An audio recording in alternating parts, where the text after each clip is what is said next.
Hi, it's Alison McIntyre here of Electric Scotland.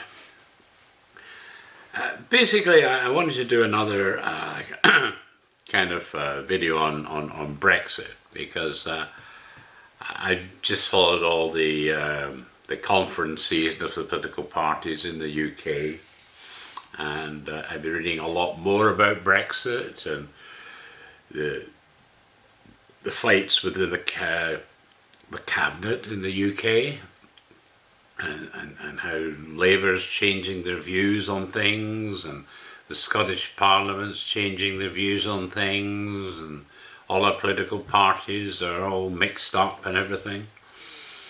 And I was trying to have a look at this from the outside, and that's why I wanted to do this video, because I wanted to give you some factual information. Not guesswork or hyperbole or anything, just some sheer facts. And I thought if we could examine that, then that might actually give us a view on where we should go with this Brexit.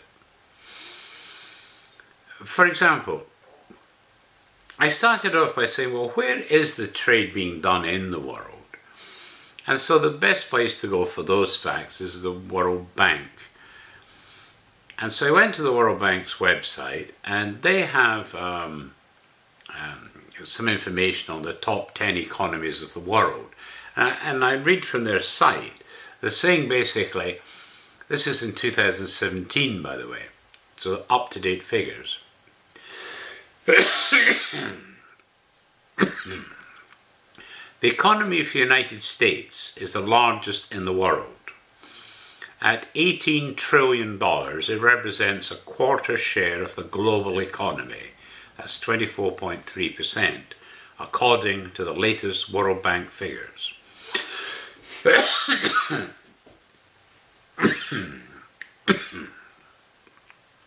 China follows with 11 trillion, or 14.8% of the world economy. Japan is in third place with an economy of 4.4 trillion, which represents almost 6% of the world economy. European countries take the next three places on the list. Germany in fourth position with 3.3 trillion, the United Kingdom in fifth with 2.9 trillion, and France in sixth with 2.4 trillion. India is in seventh place with 2 trillion, and Italy in eighth with an economy of over 1.8 trillion. Ninth place goes to Brazil with almost 1.8 trillion, and in 10th is Canada with an economy of over 1.5 trillion. So, if you just take those facts alone, you can see that the top three countries of the world, as far as trade goes, do not in fact have any particular relationship with the EU, other than dealing with them on WTO terms. So, if these three biggest economies of the world can deal with the EU and WTO terms, why on earth can't Britain do the same?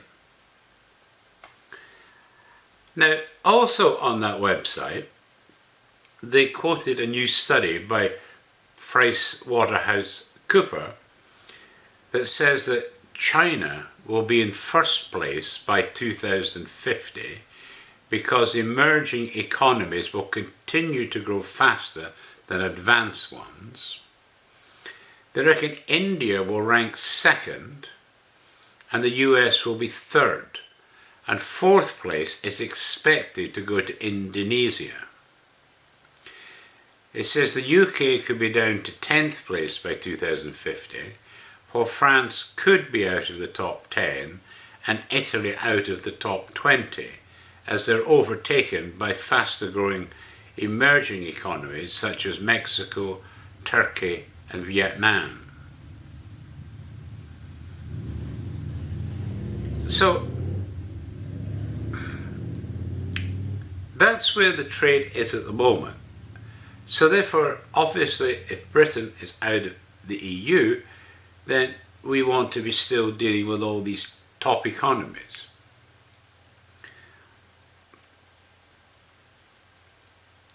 So the fact that Donald Trump has actually said he wants to do a great free trade deal with Britain should be very encouraging, because they are the largest economy by far right now, and they're still forecast by 2050 to be a major economic power in 30 or so years' time. So if we can get a good deal with the USA, that's got to be good for us. And who's not to say we can't do good deals with China and Japan as well? Now, I want to just, as well as that, I wanted to explore the Commonwealth. Because again, the Commonwealth, we are a member of the Commonwealth, as Australia, Canada, New Zealand, India, and bearing in mind India is forecast to become the second largest economy in the world in 30 odd years' time.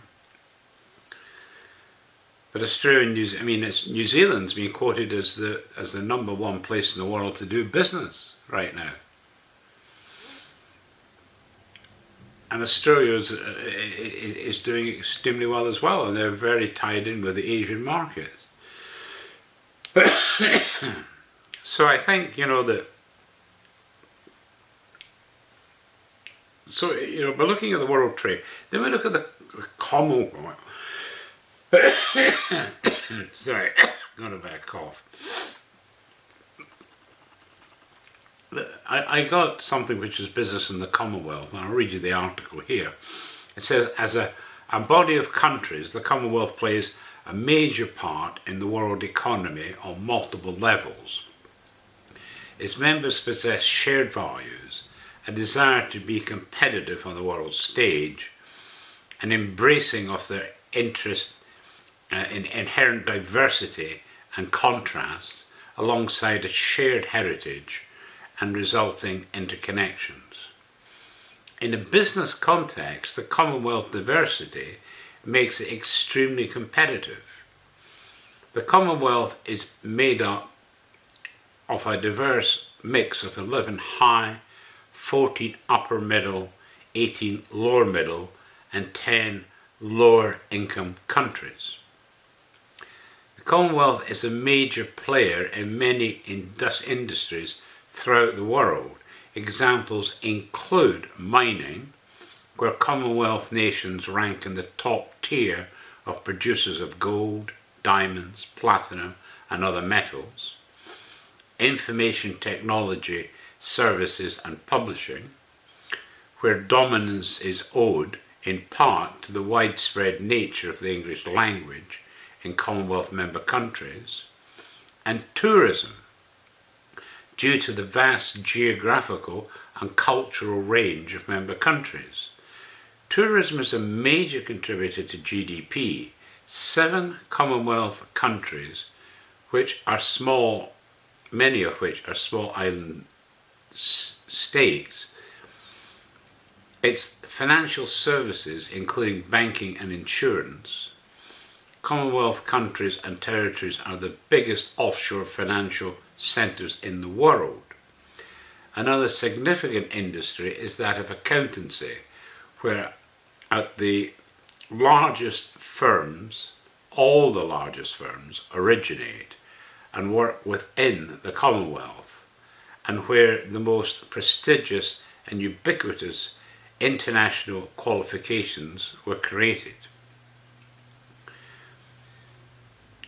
Commonwealth actively encourages a large degree of intra-trading. This was highlighted in a study by the Royal Commonwealth Society, with an average for such members of around 1/3. Trade is essential for up to 50% more valuable with them than other countries.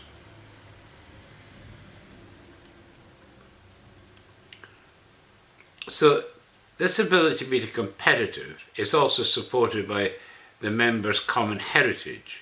For example, the embedded nature of the English language and legal system amongst the member nations allows the Commonwealth to be well equipped for international business. The widespread literacy of English allows the Commonwealth to be at the core of globalisation and makes the business world accessibility to the whole social spectrum, a characteristic which might be lacking in other linguistic economies. This success is highlighted in how 5 Commonwealth countries rank in the top 10 of the World Bank's Ease of Doing Business Index. So, there's one other report which I won't read you in this video, but it was about Africa. And what they're saying is Africa's got phenomenal potential for the future. And China, and in fact Italy, are doing joint ventures in Africa, and in particular with Ethiopia, where they are expanding their markets and exports quite dramatically. But I mean, in the Commonwealth we have Nigeria and South Africa, two of the largest African economies. So there are amazing prospects in Africa for Britain outside of the EU. And I want to also just make one point on Africa. Right now, Africa could be a major supplier of coffee. They are a major supplier of coffee beans, which are given tariff-free access to EU, and Germany in particular. But the EU imposes high tariffs on finished coffee products. So in other words, if you're turning the coffee beans into actual coffee that you can drink, that's tariffed very highly by the EU. Germany, in fact, is the largest exporter in the world of finished coffee products. But they're doing that at the expense of the African nations. If Africa was given tariff-free access, the income would shoot up, allowing them to pour more money into infrastructure and education, which would again take many more Africans out of poverty and give them an opportunity for a better future. So if anything, the EU is holding Africa back. And in some respects, I say it's encouraging slavery. It's economic slavery rather than actual slavery. So that's what the EU is doing to Africa right now, and Germany in particular is doing that and profiting from it. So as I say, I'm not giving you hyperbole or anything like that. All I'm trying to say is, look at the world where the trade is being done in the largest trading nations of the world. And imagine Britain out of the EU at long last, then we have to then deal with the world. Now look, anyone that thinks that we won't be dealing with the EU is really daft. I mean, right now, I think there's something like a 60 billion deficit between the rest of the EU and Britain when it comes to import-exports. So, I mean, 60 billion is a lot of money. So, are you telling me the EU would just want to give up that 60 billion that they make from Britain?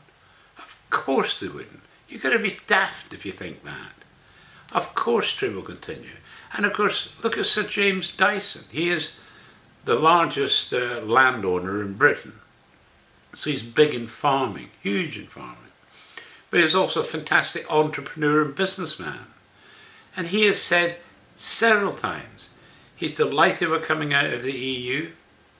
The EU's put barriers up against him, personally, his company. He's had to spend millions fighting them, and winning, I might add, but fighting them nevertheless.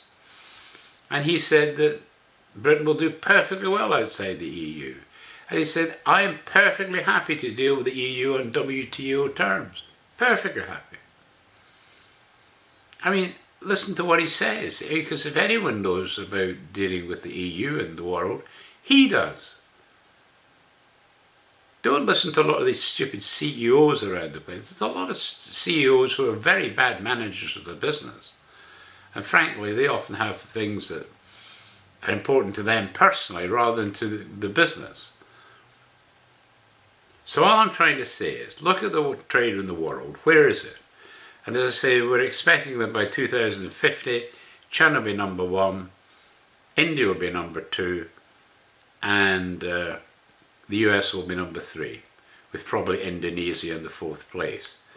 But I mean, Indonesia and India are in the Commonwealth, or many of the countries in India in the Commonwealth.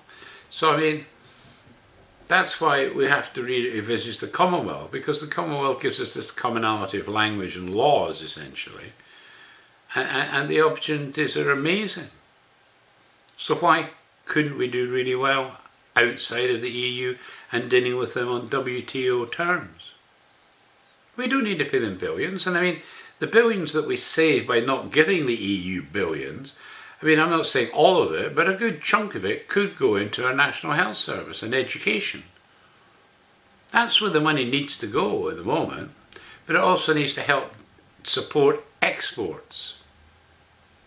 And that's where our business people need to start thinking. How do we sell more to the Commonwealth countries and other countries of the world other than the EU? Why are we sticking with the EU? And once we're out of the EU, we can get rid of all these stupid tariffs that puts the prices of our food up. And believe you me, go look at the tariffs. I mean, don't accept all these stupid people that keep telling us lies all the time. Because they're totally biased. But biased because they don't understand the way business works. I mean, I have to say, from a Scottish perspective, all our politicians in Scotland are idiots. They're not transparent. I mean, I'm talking Ruth Davidson, I'm talking Nicola Sturgeon. I mean, they're idiots. They both seem to think you can stick with it, we can come out of the EU but stick with the single market.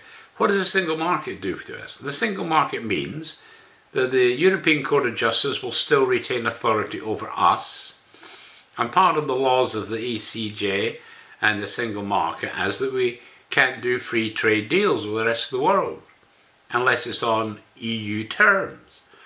Why on earth do we want to leave and be stuck with these EU terms? I mean, it makes no sense whatsoever. And Ruth Davidson and Nicola Sturgeon, neither of them explained why that would be better for Britain outside the EU. They have not explained that because, one, they can't. And why they're sticking to that, I don't know, but they're not explaining it to people.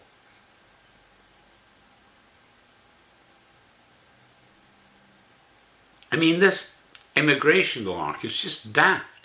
We're still going to need immigration because we're going to need low-paid workers for certain jobs, and they'll come from. I mean, they could come from other countries rather than the EU.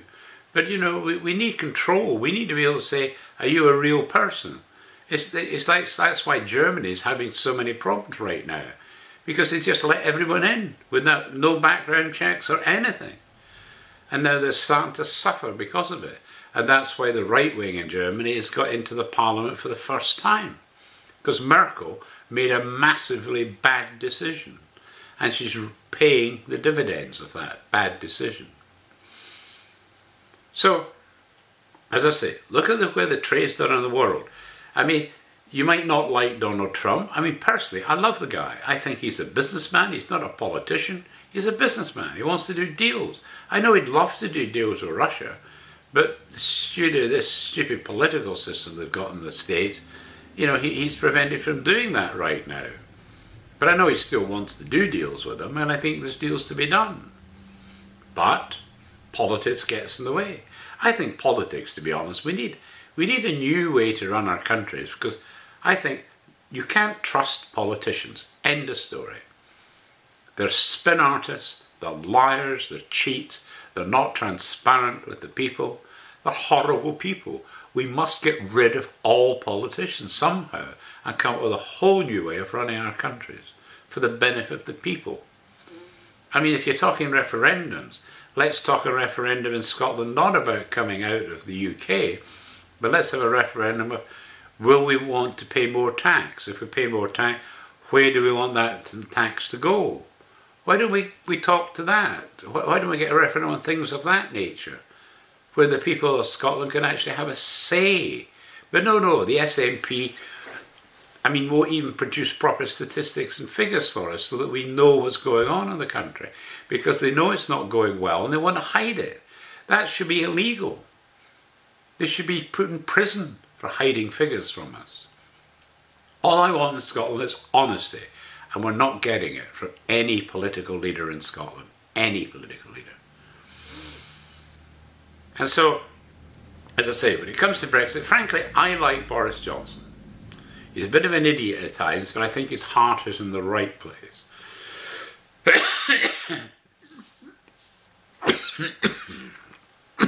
I think he's ambitious for Britain and believes Britain can do very well indeed in the world.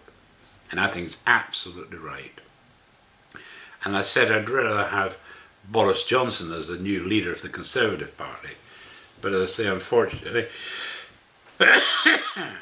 he can be a wee bit of an idiot, but as I say, I think he's an honest idiot and his heart's in the right place. And I'd rather have someone like that running the political party. But, as I say, if Sir James Dyson can say, come out of Brexit, just come out, we can deal with the EU on WTO terms. Besides, he is already seeing a major expansion of his business in India. Now, bearing in mind in 30 years' time, India is going to be the second largest trading bloc in the world. Therefore, he's looking to the future. India is part of the future. And that's why he's going for it. He's got major plans for it. I mean, he's talked about his possible new electric car. He's doing a work on batteries. And as I say, he's the largest landowner in Britain. So, I mean, he's in agriculture and he'll find better ways of doing things in agriculture, I'm quite sure. So these are the kind of people we want to follow and listen to, because they've succeeded. They're successful people. And we want to listen to successful people. We don't want to listen to idiots. And so many of our CEOs of big corporates are quite frankly idiots. We need ambition. We want people to say, I'm British, I'm proud of being British, and I want to see Britain doing well in the world. That's where the BBC is letting us down. Where have you ever read anything on the BBC about what Britain could possibly do? I mean, that's what we want. We're getting doom, gloom and despondence from the BBC, but to counter that, there is no information of what we might be able to achieve if we do things right, like embrace the Commonwealth. And I'm looking forward to someone actually doing a proper investigation into that, to say, well, okay, let's say we're out. What could we do? What could we achieve? And let's look at how it might be done. As I say, the heads of the Commonwealth are meeting in London in 2018. Fabulous opportunity for the whole royal family to get behind us regenerating our old friendship under the old Commonwealth system. But as I say, a lot of these people are still friends of ours. Our royal family have been visiting those countries for many, many years. You know, they know us. So, and already we know that New Zealand, Australia, Canada, all Commonwealth countries are interested in doing free trade deals with us. So, I mean, and as I say, even looking at one of the countries they talked about, the world banking thing, was Vietnam, and we've already been out to Vietnam, and Vietnam's interested in doing free trade deals with us. That's great. The Middle East wants to do more deals with us. Mexico wants to do deals with us. I mean, everyone wants to do deals with us. We are the 5th largest trading bloc in the world. And if you link with the Commonwealth, I mean, with the Commonwealth, we're talking 2.4 billion people are in the Commonwealth. The EU is only 500 million. I don't know, maybe it's only 440 million when we come out. I don't know. But, I mean, the EU's decline, permanent decline. Of that, there's no doubt whatsoever. And to say the EU want to have a federal system, they really want to be United States of Europe. That's what they want, which means everyone's got to bow down to the EU. And the EU is the most corrupt organisation in the world. I mean, was it over the last 10 years, the auditors have refused to sign the accounts. And I mean, it's a dictatorship. The commissioners tell us what to do. Might have a party, but the party has no power over the commissioner. The commissioner decide what they want to do. It's a dictatorship, for Pete's sake. I can't understand why people are so attached to the EU. We'll still be able to travel to the EU. We'll still be able to work in the EU. You know, I mean, basically that's not going to really change at the end of the day. But yes, we will have control of our borders.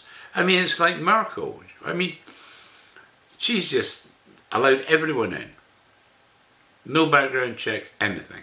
And look at the result. Basically, the far right now has represented in the official parliament of Germany. That hasn't happened since the war. And it's her responsibility. She allowed that. Because it's costing her a fortune, she's trying to force through, because Germany really runs the EU, let's make no mistake about it.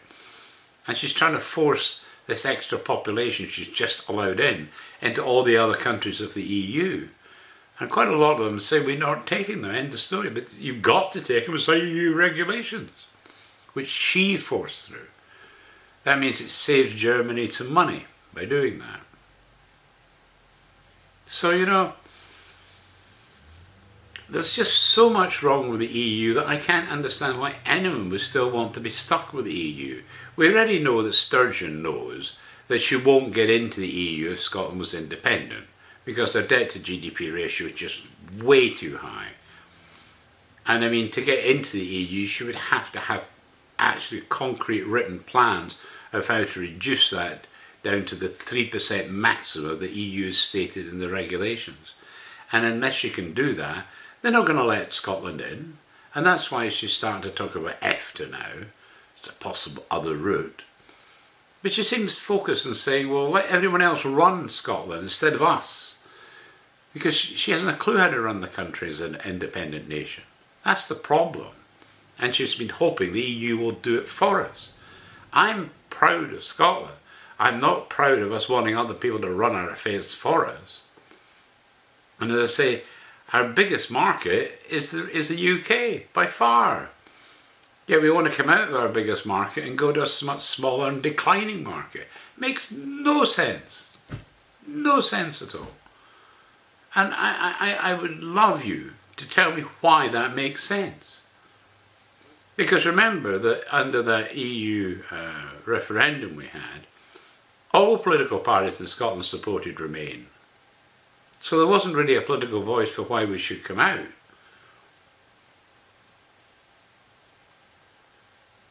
At least in England there was a much better debate on that term. And remember, Nicola Sturgeon said if Scotland's an independent country, we will be in the EU. And no, we won't have a referendum about whether we'll be in the EU or not. She totally ruled out having a referendum on EU membership of an independent Scotland. Totally ruled it out. She said it, it's quoted, you can read it if you go back in her speeches. That's what she stated. At least David Cameron gave us a choice and gave us the opportunity to vote and have a discussion about it. So in other words, he at least was more honest than Nicola Sturgeon, who's a little liar, as the SNP are. I'm sorry, but I mean, it's not just the SNP. The Conservatives are just the same. Liars. All of them are liars. You can't trust any politicians. Somehow we've got to get a whole new system where we can get rid of politicians and run the country in a different way. I don't know how we're going to do that. That's something for another day. But I can tell you the politicians have let us down big time, as has the media. So between the politicians and the media, we're being scunnered and scuppered. We've got to change the system somehow. Make us more transparent, more forgiving even. You know, people can't be right all the time. If we make a mistake and you admit it, that's fine. Let's get on past it. We all make mistakes. The fact the only one that doesn't make a mistake is God. Everyone, to be human is to err, is another saying you hear. You know, we all make mistakes. Plus, if you want to be persuaded, instead of being persuaded to change their mind on an issue, you should applaud that, because they've been open to discussions and they've been persuaded to change their mind. Is that not good? So anyway, that's what I say on Brexit. I say, if you look at Sir James Dyson, you should hold him up as a real good example of of how to do business outside of the EU and with the rest of the world. And as I say, we should listen to Boris Johnson, because I think his heart's in the right place. And I think he'd be good for Britain as such, because he's ambitious for Britain. He believes Britain could do well. And I say, I think we've got to castigate the BBC, because they'll give you everything against Brexit, but they've yet to come up with a decent programme looking at pro-Brexit. You know, if we do come out with no deal, what could we do as a country? Where are the papers on that side of the fence? I haven't yet read anything on that side of the fence. And we need something. We're crying out for that information. But I can promise you, we will do a lot of good deals. It might mean some CEOs need kicked up the backside to make them wake up a bit. But that's where the world is. The world's not in Europe anymore. It's going worldwide, Asia specifically, Africa. So that's where we need to be trading in the future. And that's where our future is. Commonwealth will be a great start, because Commonwealth gives us Asia and gives us Africa, the two biggest trading blocks potentially in the future. So there you go. That's my thoughts.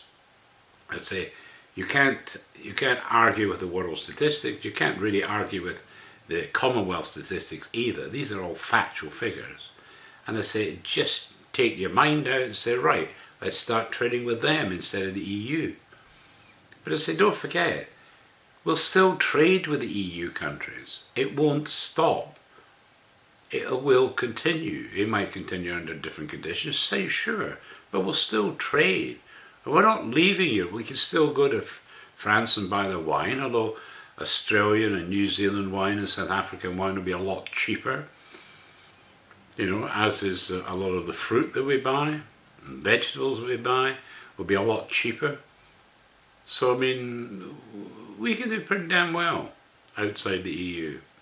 So anyway, that's my case. I wanted to bring you these up-to-date trade figures, talk about the Commonwealth, because the 2018 meeting is going to be very important for us. And I say, don't forget that we're already in great discussions with countries of the future like Vietnam and Mexico and Turkey and so forth.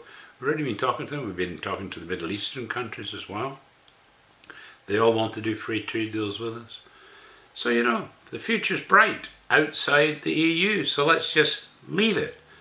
And don't pay them the billions. And the billions we can save by not paying them billions to leave can go and help our National Health Service and our education systems, which we badly need inputs of more money. This will give us the money to do that, plus hopefully give us money to help us export more. So there's my case. If you want to ante my case or track it down, please just give me facts. You know, I mean, unfortunately, there's too many people that will just trash me personally. That just shows either they're really bright because they know they can't answer these points, so therefore they trash me personally, or else they haven't got the mindset to actually make an argument. So again, they'll trash me. I mean, that happened the last time I made a kind of big video like this. We got people came out of the woodwork and trashed me personally. All that is diversion. Don't even bother listening to them. They're stupid people, pathetic. Just forget them. But if you've got some points to make that you believe are important, as I say, don't forget, being in the single market still has the ECJ, and they will run the laws, and the laws don't let us do free trade deals. And we can't go for another 2 years after Brexit not being able to sign free trade deals. That would be stupid and ridiculous. You know, so that's why we need to come completely out, be done with it. Anyway, so I say, if you want to come back to me with some facts, figures, some hard information. Don't just argue against me on a personal level, because that's just a waste of your time and my time and everyone else's time. Okay? So I look forward to hearing from you. If you want to discuss something, I'll certainly read it. Thanks.